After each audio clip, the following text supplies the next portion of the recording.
எல்லாம் வல்ல ஏக இறைவனின் நல்லடியார்களே, அந்த ஏக இறைவனினுடைய சாந்தியும் சமாதானமும் நம் அனைவரின் மீதும் என்றென்றும் நின்று நிலை பெறட்டுமாக. தினம்தோறும் மஹரிப் தொழுகை முடிந்ததற்கு பின்பாக ஒரு சில நபி மொழிகளையும் அந்த நபி மொழிகளினுடைய விளக்கங்களையும் அறிந்து வருகிறோம். அதனுடைய தொடரில் சமீப நாட்களாக ஹுதைபியா உடன்படிக்கை தொடர்பாக ஏராளமான செய்திகளை நாம் அறிந்து வந்து கொண்டு இருக்கிறோம். அதனுடைய தொடரை தான் இன்றைய தினமும் பார்க்க இருக்கிறோம். ஹுதைபியா உடன்படிக்கை ஒரு உம்ராவிற்காக வேண்டி இஸ்லாமியர்கள் புறப்பட்ட பொழுது ஏராளமான திருப்பு முனைகளுக்கு பிறகாக நபிகள் நாயகம் ஸல்லல்லாஹு அலைஹி வஸல்லம் அவர்கள் மக்காவை முன்னோக்கி செல்லும் பொழுது ஒரு தகவல் வருகிறது.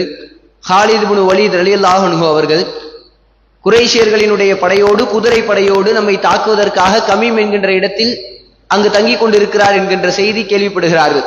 உடனே ரசூலா என்ன செய்யறாங்கன்னா, மாத்து பாதையை தேர்வு செய்து மக்காவிற்கு அருகில் சென்று விடுகிறார்கள்.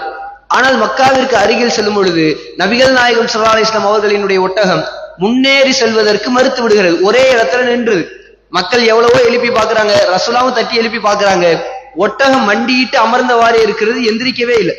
ரசூலா பொழுது சொல்வார்கள், யார் அந்த யானைப்படையை, ஆபிரஹாமினுடைய யானைப்படையை அளித்தானே, அப்படிப்பட்ட இறைவன் தான் இந்த என்னுடைய கஸ்வா என்கின்ற ஒட்டகத்தையும் நிறுத்தி வைத்திருக்கிறான் என்று சொல்லிவிட்டு ஒரு வாக்குறுதி ஒன்றை அளிப்பார்கள். இதோ இந்த இறை மறுப்பாளர்கள், இந்த முஷ்ரிக்கீன்கள், இந்த காஃபிர்கள், குறைஷியர்கள் என்னிடத்தில் இறைவனினுடைய புனிதங்களை கண்ணியப்படுத்தக்கூடிய ஒரு திட்டத்தை கொண்டு வந்தால் நான் அதை நிச்சயம் ஏற்றுக்கொள்வேன், இல்லை என்றால் அவர்களோடு நிச்சயமாக நான் போர் செய்வேன் என்று சொல்கிறார்கள். அதற்கு பிறகாக நபிகள் நாயகம் ஸல்லல்லாஹு அலைஹி வஸல்லம் அவர்களினுடைய குதிரை எழுகிறது. எழுந்ததற்கு பின்பாக ரசூலா மக்காவுக்கு போகல, மக்காவுக்கு கிட்டக்க வந்துட்டாங்க. ஒரு சின்ன மலையில இருக்காங்க, மலையிலிருந்து இறங்கினாங்கன்னா மக்கா. ஆனால் மக்காவிற்குள் செல்லாமல் ஹுதைபியா என்கின்ற இடத்திற்கு சென்று அங்கே அமர்ந்து கொண்டிருக்கிறார்கள். இப்படி இருக்கும் பொழுது ரசூலா மக்கா கிட்ட வந்துட்டாங்கன்ற செய்தி அங்க இருக்கக்கூடிய குறைஷியர்களுக்கு தெரிகிறது. ஒவ்வொரு தூதுவராக வருவதற்கு ஆரம்பிக்கிறார்கள்.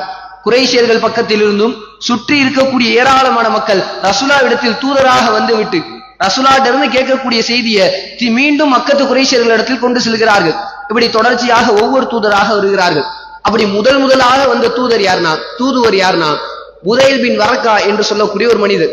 இவர் குசா என்கின்ற குலத்தை சார்ந்தவர், மக்காவுக்கு சுத்தி இருக்கக்கூடிய பகுதி. இவர் மக்காவை சார்ந்தவர் கிடையாது, மக்காவை சுத்தி இருக்கக்கூடிய பகுதியில வாழ்ந்து வரார். இவருக்கு செய்தி கிடைக்குது, இந்த மாதிரி முஹம்மது நபி ஸல்லல்லாஹு அலைஹி வஸல்லம் அவர்கள் இந்த மாதிரி ஹுதைபியான்ற இடத்துல இருக்காங்க என்கின்ற செய்தி கேள்விப்படுகிறார். உடனே என்ன செய்கிறார்னா, முஹம்மது நபி அவர்களை பார்ப்பதற்காக வருகிறார். பார்த்து விட்டு ரசூலாவிடத்தில் என்ன தகவல் என்று கேட்கிறார். ரசூலா எல்லாத்தையும் எடுத்து சொல்றாங்க. நாங்க மதீனாவிலிருந்து கிளம்பியதினுடைய நோக்கம் ஒரே நோக்கம், உம்ரா செய்வதுதான், போர் புரிவது எங்களினுடைய நோக்கம் கிடையாது. அல்லாஹ்வினுடைய புனிதங்களை கண்ணியப்படுத்தக்கூடிய ஏதாவது ஒரு திட்டத்தை, நம்ம சமாதானமா போயிரோம்னு ஒரு திட்டத்தை கொண்டு வந்தா அதை நிச்சயம் நான் அங்கீகரிப்பேன். இல்லைனா, ஏன்னா மக்கத்து குறைஷியர்களினுடைய நிலைமையை குறித்து சொல்றாங்க. மக்கத்து குறைஷியர்களினுடைய நிலைமை எப்படி இருக்குன்னா, நிறைய போர் செஞ்சுட்டாங்க, எங்களோட நிறைய இழப்புகள் உங்களுக்கு ஏற்பட்டுருச்சு. இப்படி சண்டையிட்டுக்கிட்டே இருந்தோம்னா ஒரு கட்டத்துல மக்காங்கிற மாநகரமே இல்லாம போயிரும். இப்படியே நிலைமை தொடரக்கூடாது. ஒரு சமாதான தூதை நாம் ஏற்படுத்த வேண்டும். ஒரு சமாதான உடன்படிக்கைக்கு குறைஷியர்கள் சரின்னு சொன்னாங்கன்னா அதை நான் ஏற்றுக்கொள்கிறேன். இல்லை, இதை அவங்க மறுத்துட்டாங்கன்னா என்னுடைய உயிர் எவனினுடைய கையில் இருக்கிறதோ அவன் மீது ஆணையாக சொல்கிறேன், இந்த விவகாரத்தில் இப்படியே போய்கிட்டே இருந்துச்சுன்னா என்னுடைய தலை துண்டிக்கப்படுகின்ற வரைக்கும் குறைஷியர்களிடத்தில் நான் போரிடுவேன். இப்படிப்பட்ட தகவலை புதைல் இப்னு வரக்காவிடத்தில் நபிகள் நாயகம் ஸல்லல்லாஹு அலைஹி வஸல்லம் அவர்கள் சொல்கிறார்கள். உடனே புதைல் என்ன சொல்றாருன்னா, நான் இந்த செய்தியை கொண்டு போய் குறைஷியர்கள்ட்ட சேர்த்துறேன். இந்த மாதிரி முகமது நபிட்ட இருந்து நான் செய்தி கொண்டு வந்திருக்கிறேன், இந்த மாதிரி முகமது சொல்கிறார் என்கின்ற செய்தி நான் கொண்டு போய் சேர்த்து விடுகிறேன் என்று சொல்லிவிட்டு ரசூலாவிடத்திலிருந்து விடைபெற்று மக்காவிற்குள் செல்கிறார். மக்கால போனா அங்க ஏராளமான மக்கள் இருக்கிறார்கள். ரசூலா கிட்டே கொண்டாங்கன்ற செய்தியை தெரிஞ்சிருக்கிறாங்க.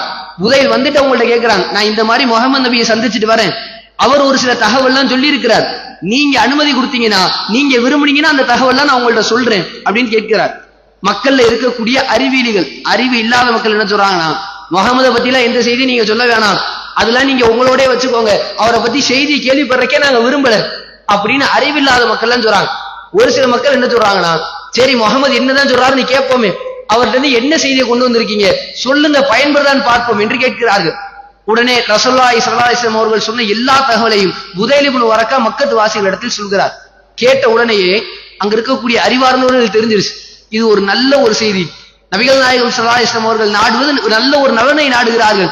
ரெண்டு பேரும் இப்படி போர் செஞ்சுக்கிட்டே இருந்தா, அடிச்சுக்கிட்டே இருந்தா கடைசியில யாருமே இல்லாம போயிரும். ஒரு சமாதான ஒரு உடன்படிக்கை செய்வோம், மக்கள் அனைவரும் நிம்மதியாக வாழ முடியும் என்கின்ற ஒரு தகவல் மக்கத்து குறைஷியர்களுக்கு தெரிகிறது. இந்த நேரத்துல மக்காவாசிகள் உறுதிப்படுத்துறாங்க, முகமது நபி அவர்கள் போருக்கு வரல, அவங்க உண்மையிலேயே உம்ரா செய்த வந்திருக்கிறாங்க, இப்பொழுது ஒரு சமாதான உடன்படிக்கையும் நாடுகிறார்கள் என்கின்ற செய்தி தெரிய வருகிறது. இதற்கு பிறகாக ஏராளமான தூதர்கள் குறைஷியர்களிடத்திலிருந்து ரசூலுல்லாஹ்விடத்தில் செல்வார்கள். இறுதியாக இந்த உடன்படிக்கை ஏற்றப்படும். அது பற்றிய தகவலை எல்லாம் இன்ஷா அல்லாஹ் வரக்கூடிய தினங்களில் அறிந்து கொள்வோம். வாஹிர் தஅவானா அல்ஹம்துலில்லாஹி ரப்பில் ஆலமீன். அஸ்ஸலாமு அலைக்கும் வரஹ்மத்துல்லாஹி வபரகாத்துஹு.